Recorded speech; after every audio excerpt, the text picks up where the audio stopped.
Bonjour tout le monde, j'espère que vous allez bien. Alors, aujourd'hui, je tenais à faire une vidéo pour vous remercier parce qu'on a atteint les 100 abonnés. Donc, je vous remercie de vous être abonné à ma chaîne, je vous remercie pour vos commentaires. Ils sont toujours très agréables à lire et ils me donnent du courage et de l'inspiration pour continuer mes vidéos. Donc, ce que je vais faire aujourd'hui, je vais rapidement vous raconter comment le processus que j'ai suivi pour devenir chrétien.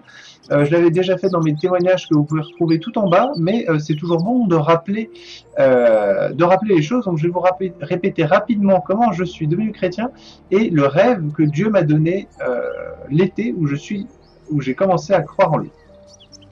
Donc, tout d'abord, j'ai vu des ovnis en 2004. De 2004 à 2010, j'ai regardé un grand nombre de vidéos différentes pour essayer de comprendre le monde dans lequel on vivait et pour pouvoir me faire mon propre avis. Donc début 2010, ce que j'avais dans mon esprit, c'était qu'effectivement les fantômes et probablement les esprits, les démons existaient et que des gens riches, puissants, qui gouvernaient le monde, obéissaient à ces esprits, à ces démons. Euh, C'était la première chose que je croyais. La deuxième chose que je pensais, c'est que Dieu existait probablement, que Jésus-Christ existait également, et je me suis dit, eh bien, je ne vais être ni pour l'un, ni pour l'autre. C'est à ce moment-là que j'ai fait un cauchemar tout d'abord avant le rêve que Dieu m'a donné. J'ai fait un cauchemar un soir et c'était en fait j'étais perdu dans une sorte très grande ville et Satan me poursuivait. Satan, une sorte d'esprit qui se promenait sur le haut des bâtiments, qui me suivait et peu importe où j'allais, donc je courais pour le perdre, pour l'éviter, je courais et peu importe où j'allais, où je me cachais, et bien il finissait toujours par être derrière moi, par me retrouver et voilà. Donc j'étais terrorisé et en me réveillant de ce rêve, je me suis dit mais c'est pas possible. Le seul moyen de lui échapper, c'est de croire en Dieu, d'avoir Dieu et son Fils le Seigneur Jésus-Christ avec moi. Donc j'ai eu ce cauchemar effectivement qui m'est resté en tête. Et ce qui s'est passé, voilà, comment est-ce que j'ai commencé à avoir foi en Jésus-Christ. L'été 2010, alors tout d'abord j'ai rencontré un, un missionnaire, un jeune homme qui venait d'Inde, qui était chrétien. Alors je ne sais plus si j'ai rencontré en 2010, 2009, mais en tout cas, voilà, je ne sais pas si pour devenir chrétien on a besoin d'entendre quelqu'un d'autre nous parler de Dieu, c'est possible également. Donc c'est pour ça aussi que je le fais aujourd'hui. Mais voilà, et, lui, voilà, je l'ai vu en face à face et il m'a dit cela. Donc voilà, j'étais pas tout à fait certain de ce voilà, j'étais pas encore tout à fait chrétien, donc je l'ai écouté et voilà, c'était une étape. Je sais pas pourquoi elle m'est venue à l'esprit, donc je l'ai dit. Et suite à voilà cette étape, l'été 2010, en fait, je suis tombé amoureux d'une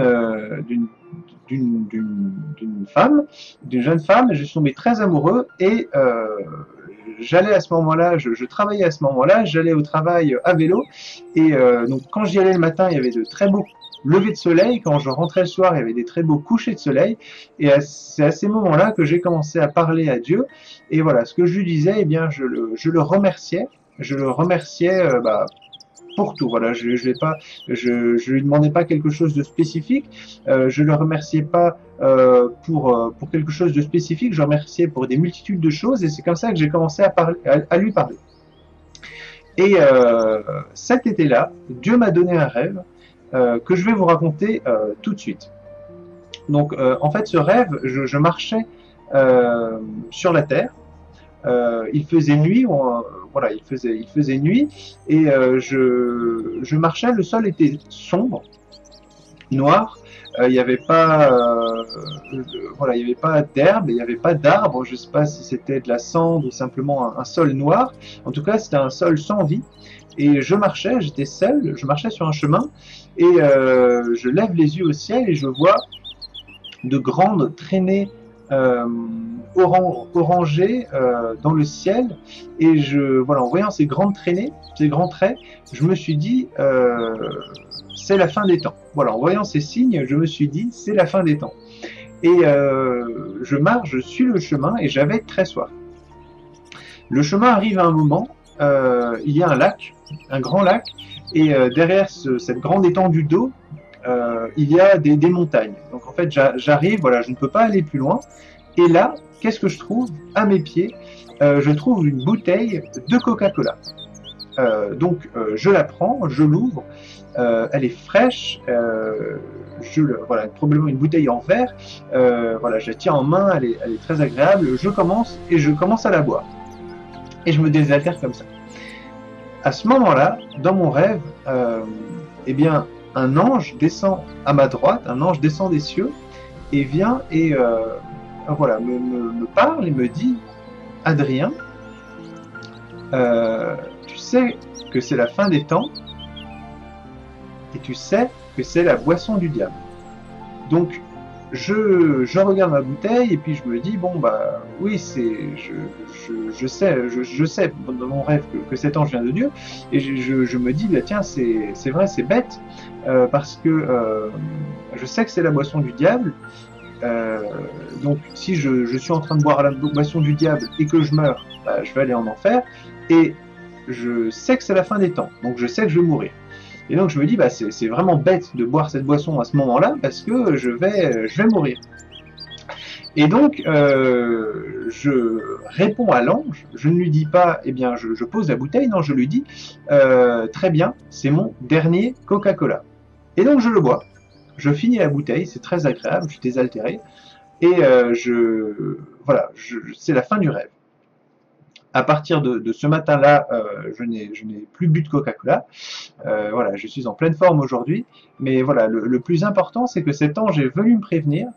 Voilà, ce que tu fais aujourd'hui, en fait, voilà, c'est ce que tu bois, ton esprit aujourd'hui, parce que cette bouteille, ce Coca-Cola représentait, à mon avis, l'esprit de Satan. Ce que tu fais aujourd'hui, eh bien, est mauvais, et si tu continues, tu vas mourir, tu sais que c'est la fin des temps, et tu vas aller en enfer. Ce que j'ai compris de moi-même.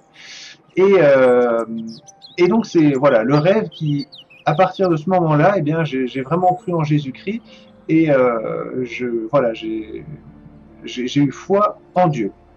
Et je relisais, j'ai commencé à relire le Nouveau Testament récemment, et j'ai vu que voilà, je me suis rappelé que le Saint-Esprit m'a montré en lisant que Dieu parlait très souvent eh bien, aux hommes sur terre par le biais de rêves.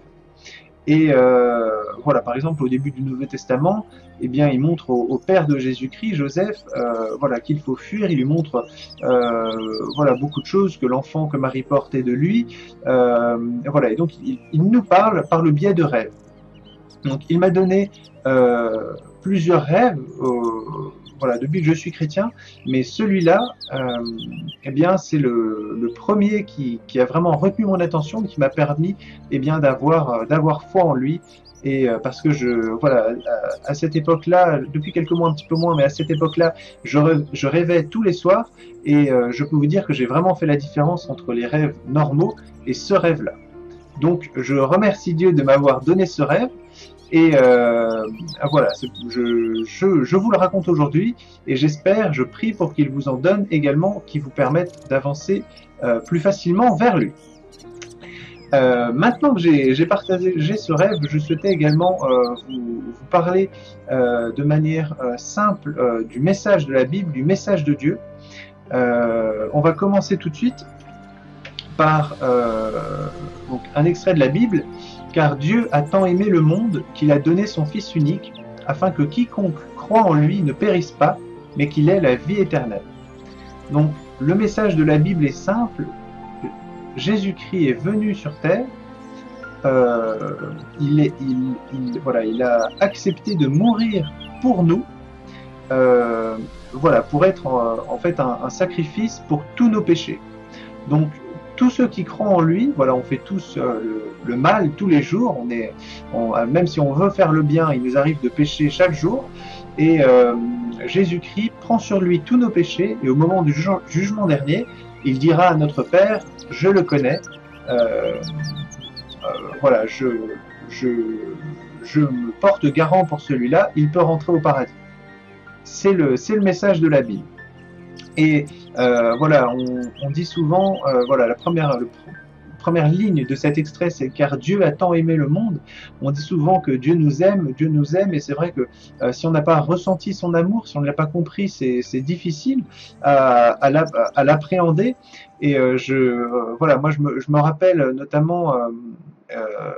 Pareil, il y a voilà, peut-être 2 ans, j'étais très amoureux d'une jeune femme et voilà, je pensais vraiment bien, eh bien voilà, la comprendre, la connaître, je l'aimais beaucoup et j'étais très amoureux et voilà, je pense que vraiment très amoureux et Dieu m'a montré, m'a expliqué que l'amour que je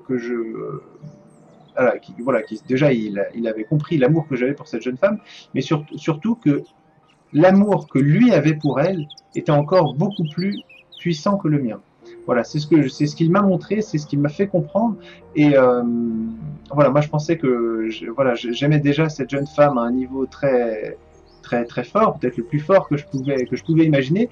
Et lui, il m'a fait comprendre que il l'aimait encore une infinité de 2 fois plus. Et c'est pour ça qu'à la fin de mes vidéos, je vous dis, voilà, je vous aime, mais Dieu, Jésus-Christ et son Père, Dieu, vous aime encore plus que moi, parce qu'effectivement, il vous aime encore une infinité de fois plus que moi. Je tiens également à dire que pourquoi je fais ces vidéos, parce que j'ai compassion. Je sais que pour ceux qui ont déjà trouvé Jésus-Christ, eh bien c'est plus simple de voir quelqu'un qui l'a trouvé également, qui avance sur le même chemin qu'eux, qui leur montre la direction. Et pour ceux qui ne l'ont pas encore trouvé, eh bien voilà, j'ai compassion pour eux. La Bible nous dit aime ton prochain comme toi-même. Eh bien, je les aime. Je sais que si j'avais pas vu ces ovnis en 2004, eh bien, je n'aurais probablement pas fait toutes ces recherches. Et lorsque l'Antéchrist arrivera sur Terre, je l'aurais probablement écouté, j'aurais cru en lui. Donc je remercie Dieu de m'avoir averti, de m'avoir permis de le trouver. De m'avoir permis de le trouver, c'est le deuxième point que je souhaitais, le deuxième extrait que je souhaitais vous lire aujourd'hui.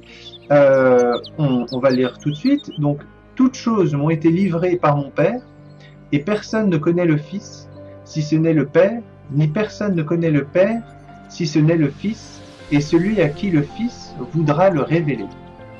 Et ça, c'est un message également très important qui nous montre à combien Dieu nous aime, parce qu'effectivement, là on comprend que, voilà, je vous le dis, si vous croyez en Dieu, c'est que si vous croyez en Jésus-Christ, si vous croyez en son Père, c'est que Jésus-Christ a décidé de vous montrer le Père.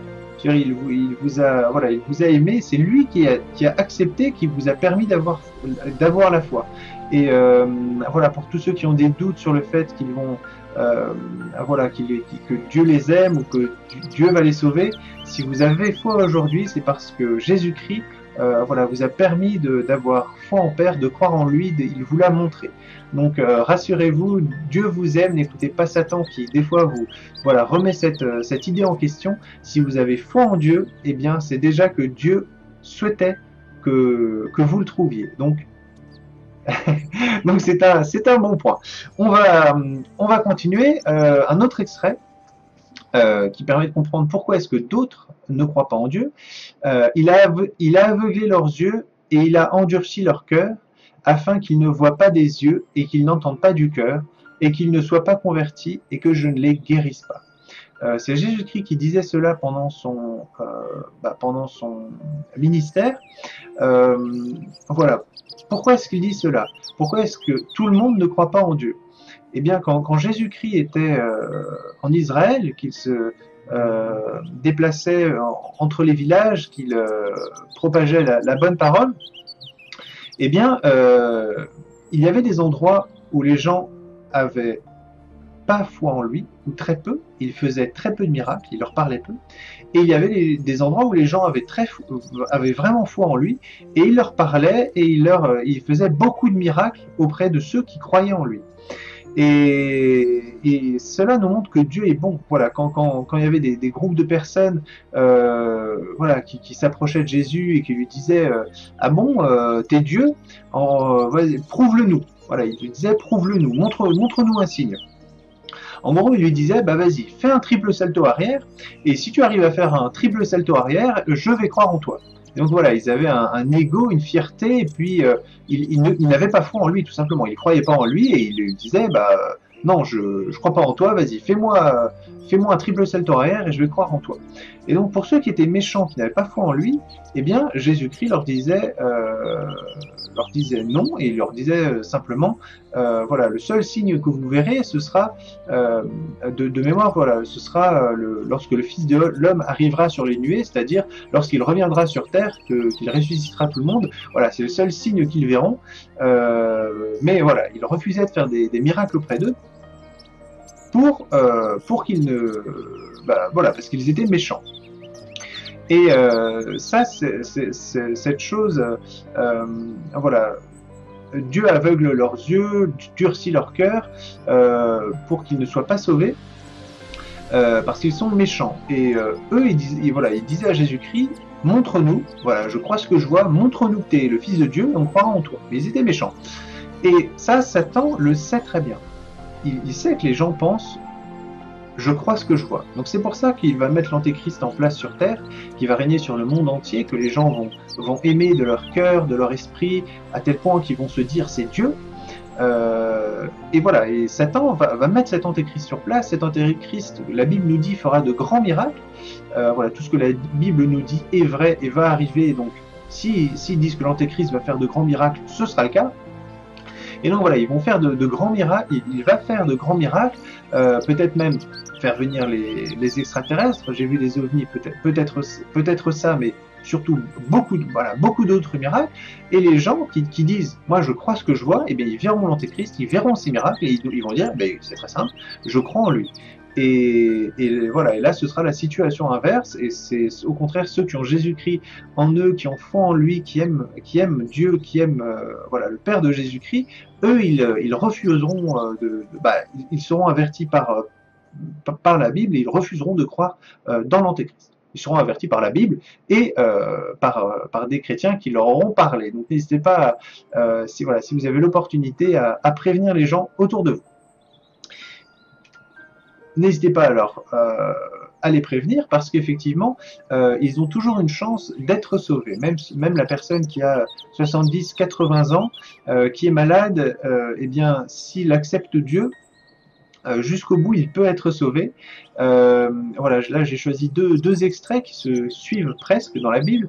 Donc c'est « Dis-leur, je suis Dieu, dit le Seigneur l'Éternel, si je prends plaisir en la mort du méchant, mais plutôt à ce que le méchant se détourne de sa voie et qu'il vive. » Donc là, Dieu nous dit qu'il ne prend pas plaisir lorsque les méchants meurent, ça lui procure aucun plaisir. Voilà, il applique simplement la justice, c'est-à-dire il les envoie en enfer parce que c'est la justice, mais il ne prend pas plaisir à les envoyer en enfer. Et lui, il nous dit, il préfère que ceux qui sont méchants se détournent de leur mauvaise voie et qu'ils vivent. Voilà, qu'ils se détournent de sa voie, c'est très simple. Voilà, c'est prendre le chemin qui mène à Jésus-Christ et voilà, passer par Jésus-Christ qui est la vérité et la porte. Et c'est voilà, suivre le chemin, et détourner sa voie et aller vers Dieu. En sachant également que quand on se repent, voilà, on demande pardon à notre Père, on est désolé pour les péchés qu'on fait, et surtout comme on a un nouvel esprit, un nouveau cœur grâce à Jésus-Christ, on doit changer de voie également et aller vers lui. C'est ça, se rependre, c'est aussi se détourner, changer de direction. C'est ça la signification du nom. Ce n'est pas que demander pardon, c'est aussi changer de voie et éviter au maximum tous les péchés et toutes les embûches que Satan et le monde mettent devant nous. Un autre extrait, « Quand le juste se détournera de sa justice et pratiquera l'iniquité, il en mourra, et quand le méchant se détournera de sa méchanceté et pratiquera le jugement et la justice, il vivra à cause de cela. » Donc, encore une fois, même celui qui est sur le chemin, qui a foi en Dieu, si au dernier moment il se dit eh bien non, je refuse Dieu, eh bien il pourra le faire parce que Dieu, voilà, il y a une chose qui nous a donné à tous, c'est la compréhension du bien et du mal. Quand on fait quelque chose de mal, on sait que c'est mal. Voilà, et on sait qu'on a péché. Et la deuxième chose, il nous a donné plusieurs, mais la deuxième chose qu'il nous donne également, c'est le libre arbitre. Voilà, il n'a pas fait des robots obéissants, il a laissé à chacun le choix eh bien, de croire en lui ou non. Donc même si on croit en lui toute notre vie et qu'au dernier moment on dit non, je refuse, je ne sais pas pourquoi quelqu'un ferait ça, mais si quelqu'un fait ça, eh bien il ne sera pas sauvé. Et pareil pour le méchant qui se détourne de sa méchanceté et qui se repent vraiment de manière sincère et essaye de faire voilà, la justice autour de lui, eh bien, il pourra être sauvé, il sera sauvé. Nous dit la Bible, nous dit Dieu, et donc c'est la vérité. Il y a un dernier extrait. Ah, voilà, car la parole de la croix est folie pour ceux qui y périssent, mais à nous qui obtenons le salut, elle est la puissance de Dieu. Voilà, ce dernier extrait de la Bible, effectivement, c'est voilà, nous qui avons foi en Dieu, eh bien, effectivement, on sait que ceux qui sont du monde, c'est-à-dire voilà, ceux qui n'ont pas foi, nous prennent pour des fous, prennent la Bible pour de la folie, et c'est comme ça, ils ne comprendront pas, et c'est pour ça qu'ils accepteront l'antéchrist, c'est parce que ils ne seront, voilà, il n'y aura pas de vérité en eux, et que pour eux, nous serons fous, et inversement, pour nous qui avons accepté Dieu et qui essayons de notre mieux de marcher sur le chemin, eh bien, à la fin des temps, au contraire, on verra la puissance de Dieu, et on verra voilà, on verra que toutes les prophéties qui ont été dites se réaliseront. Donc c'est aussi ça l'objectif de ma chaîne, c'est se baser sur les prophéties de la Bible, notamment celles de l'Apocalypse. Pourquoi est-ce que je fais ces vidéos? C'est parce que je pense que l'Apocalypse arrivera prochainement, le règne de l'Antéchrist, c'est cette année où il régnera sur terre. Voilà, l'Antéchrist régnera bientôt, et c'est pour ça que je veux avertir le maximum de monde, que vous soyez prêts, que vous ne preniez pas la marque de la bête, que vous n'écoutiez pas le faux prophète, et qu'on arrive ensemble jusqu'à Dieu. Donc voilà, je vous remercie encore une fois, tous mes abonnés, je vous remercie, je vous aime. Maintenant vous savez pourquoi est-ce que je vous dis Dieu vous aime, inversement, je vous aime, mais Dieu et son Fils le Seigneur Jésus-Christ vous aiment encore plus que moi. Donc je vous le dis à nouveau, et je vous souhaite de passer une excellente fin de journée. À très bientôt. Au revoir.